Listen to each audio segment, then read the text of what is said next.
guys. The rafters are out in force today.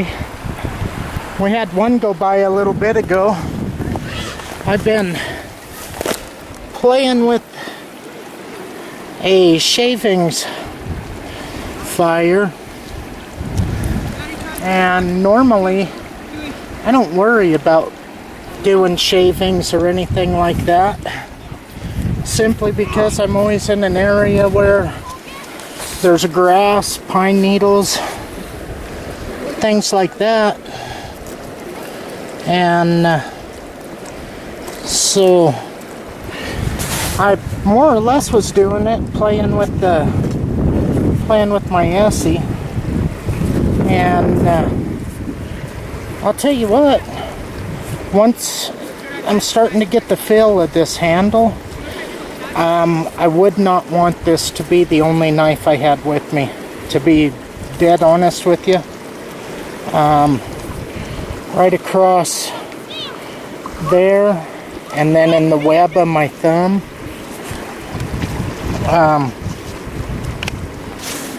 It's kind of, I can feel the pressure points of it. Got the kids over here, they're playing. But anyhow, once I ain't sure if I'm going to do more shavings just to keep playing with that or what. If we decide to light this, I might show lighting it. I'm just going to use my lighter to light it. But anyhow, I love that Essie, and I think once I find an Elkhorn and can get that handle changed, I think it'll be a lot better. The hard part though is just getting something comfortable in your hand. I don't have my tripod, so otherwise I would have done some of the shavings on video and stuff like that. Joanne, I had to run Dusty over to meet his mom, so maybe when she gets back I'll do some more shavings with the tripod and stuff. But anyhow, that's where that's at. Catch you later. Alright guys, so this is the one I split in half, and I've been doing the, God, I can't see shit. Let me try and get this down just a little bit more. Alright, so I like to have something underneath. That way, if my knife slips, at least I'm not going down into the dirt and rocks.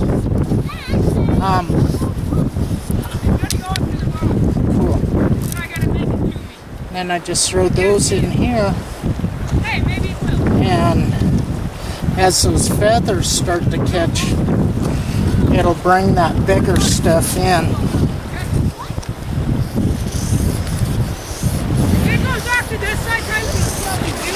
But what happens if you, anyway, my thought on having a stop for my knife is, should I slip like that and come down, at least my knife's hitting something that isn't going to wipe my edge out.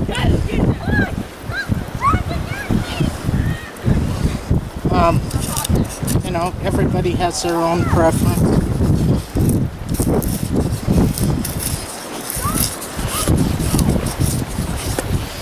Okay, those are really thick, and those, for me personally, to get good curls like those, I need, or it just works better with a sharp angle to go off of, because then I can shave that angle. You know, again, it comes down to whatever works for you.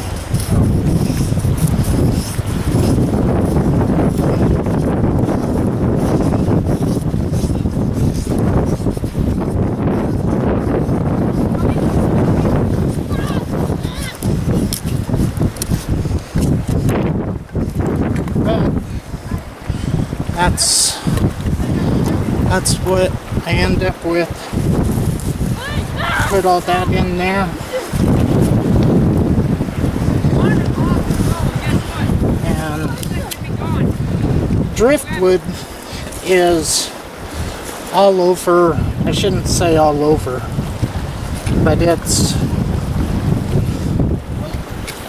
right here for me to grab.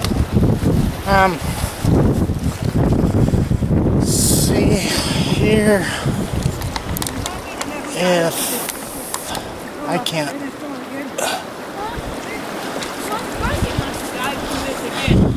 Okay, maybe. Hopefully that's in.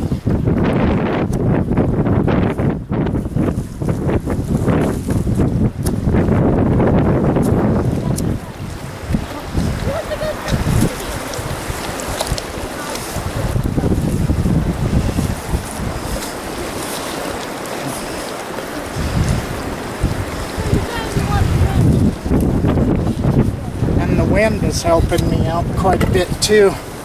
So let me see here.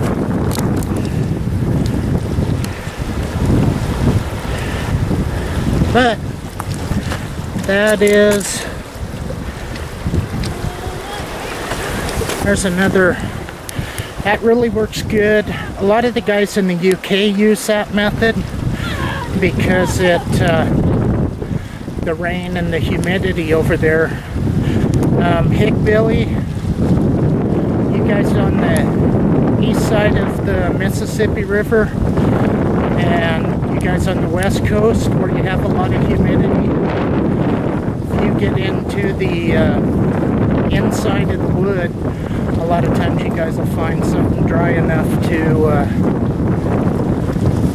really get you a good fire going. Here well, I live in the high desert, and so normally it's not that much of a problem, but I mean I could go up on the hillside and stuff, but the wood was right here, and that's the very first shavings fire I've ever made.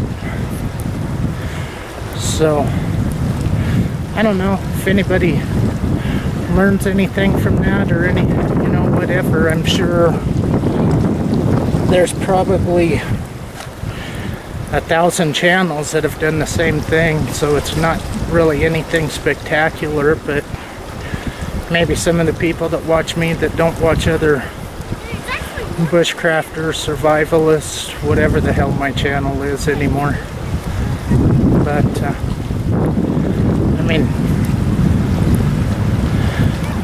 that's burning long enough to where you could get a sufficient fire going. I do know that you can, if you get your shavings right, you can start that with a ferro rod, and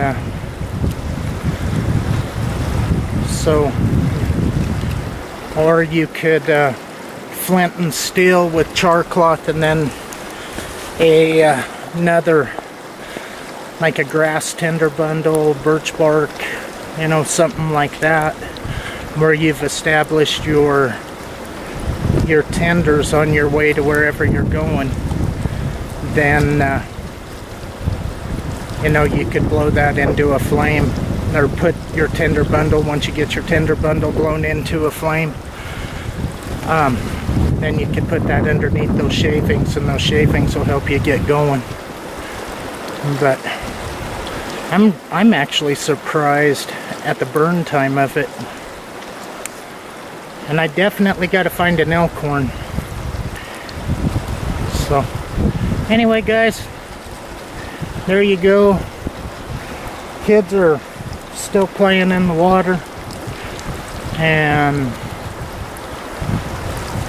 we'll probably be picking it up and heading home here after a bit. So